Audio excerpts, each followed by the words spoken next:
ఏవండోయ్! చిన్న పిల్లలు మితిమీరిన అల్లరి చేస్తుంటే చాచొక్కటి పీకాలనిపిస్తుంది. వాళ్ళ ముద్దు ముద్దు మాటలు, చిన్ని చిన్ని పనులు చూస్తే అస్సలు చదవాలనిపించదు. ఎంతైనా పిల్లల్లో ఏదో మ్యాజిక్ ఉంటదండి. ఇట్టే లాగేసుకుంటారు దగ్గరికి. మర్చిపోలేనంతగా మన మనసుకి కనెక్ట్ అయిపోతారు. ఇంతకీ ఇవాళ మా రోషన్‌ని అంగన్వాడీకి తీసుకెళ్ళా. ఇది థర్డ్ డే అనమాట. ఫస్ట్ డే ఒక 1 అవర్ కూర్చోబెట్టి తీసుకొచ్చేసాను. నిన్న ఒకసారి తీసుకెళ్ళాను. మళ్ళీ ఇవాళ తీసుకెళ్తున్నా.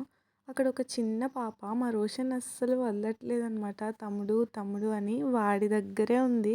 ఎంత కేరింగ్‌గా చూసుకుందో. ఫస్ట్ డే అయితే రోషన్ నా ఒళ్ళోనే కూర్చున్నాడు. సెకండ్ డే అయితే వాడిని కూర్చోబెట్టి కూసేపు నేను పక్కన దాక్కున్నా. ఇది థర్డ్ డే అనమాట. ఇప్పుడు కూడా వాడిని నేను అక్కడ వదిలేసి పక్కకెళ్ళిపోయాను.